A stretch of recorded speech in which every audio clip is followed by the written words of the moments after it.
আসসালামু আলাইকুম দর্শক বিন্দু, আশা করি ইনশাল্লাহ সবাই ভালো আছেন। আমিও আপনাদের দোয়ায় ভালো আছি ইনশাল্লাহ। দেখেন, যাদের ইনকাম কম অথবা বেশি বা যারা দিনমজুরি কাজ করে, তারা কত বড় শ্রম দিয়ে এই টাকাগুলো ইনকাম করে। কারণ ব্যক্তিগত কারোর স্বার্থের দুনিয়া এইগুলো ইনকাম করে না। কারোর মা আছে, কারোর বাবা আছে, কারোর ছেলে মেয়ে আছে, কারোর বউ আছে, ফ্যামিলিগত ব্যাপারের দুনি এই ইনকামটা করে। এত কষ্টের পরেও তাদের কখনো কষ্ট মনে হয় না। এই যে ধানের বস্তাটা দেখতেছেন আপনি, আমার মনে হয় আমার মাথায় তুলে দিলি আমি পারবো না।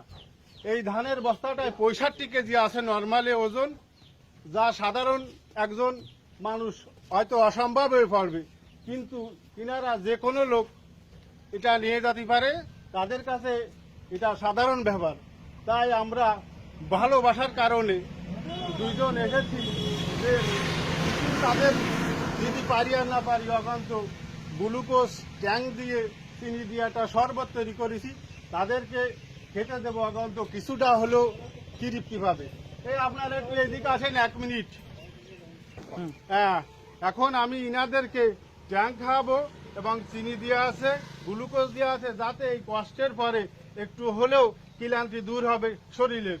এবং ফ্রিজের ঠান্ডা পানির ব্যবস্থা নেন। ভাই, আপনারা যে কষ্ট করেছেন, আসলে আপনাদের বড় কিছু দেওয়ার মতো উচিত, কিন্তু আমার যে সমস্ত সে তাতে হয়তো আমি পারছি না। তবে আপনাদের জন্য যাতে শরীর একটু হলেও ক্লান্তি দূর করে, ঠান্ডা পানি, ওর ভিতরে গ্লুকোজ দিয়েছি, চিনি দিয়েছি এবং ট্যাঙ্ক দিয়েছি, যাতে আপনাদের কিছুটা শরীর ক্লান্তি দূর হয়।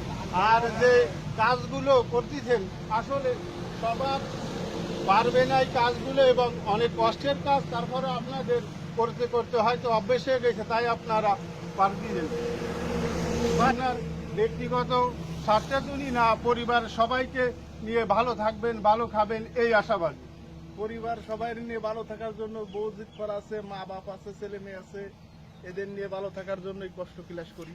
হ্যাঁ, সুন্দর কথা বলেছেন যে আসলে পরিবারের সবাই যদি কিনা ভালো থাকে তাহলে মনও ভালো থাকে। পয়সা করি বড় কথা না, অনেকের আছে সম্পদ আছে, 2 তলা বিল্ডিং আছে, 3 তলা বিল্ডিং আছে, তারপরেও অনেকে অশান্তিতে আছে। কষ্ট করে হলেও কিছু টাকা ইনকাম করলে সৎ পথে সেই টাকা দিয়ে যদি কিনা সংসার সঠিক মতন চলে, তাহলে সবার একটু হলেও তৃপ্তি মেটে। ভাই, আপনার মনে করেন যে সংসারে যে ওই ইনকামের পরে আপনার সচ্ছলতা এ দিয়ে কেমন হয় বা কীভাবে তো চলেন আপনি? মোটামুটি আল্লাহ খুব ভালো চালায়, এই দিয়ে খুব ভালোভাবে চলতে পারি। এই ইনকামে সবারই নিয়ে ভালো থাকি। এই উদুরির কাছে একটু জিজ্ঞেস করি দেন, আপনার মা বাবাকে নিয়ে বা পরিবারের যারা আছে তাদেরকে নিয়ে আপনার এই ইনকামের টাকা তো সবাইকে নিয়ে ভাগাভাগি করে মনে করেন আনন্দ উল্লাস করে সংসারটা চালানোর জন্য ব্যস্ত থাকেন, এই বিষয়ে আপনার কি মতামত? আল্লাহর রহমতে খুব ভালো আছি, ইনকাম করি, খরচ করি। যাক, অসংখ্য ধন্যবাদ আপনাদেরকে সবাইকে। সবাই ভালো থাকুন, সুস্থ থাকুন, ধন্যবাদ, আল্লাহ হাফেজ।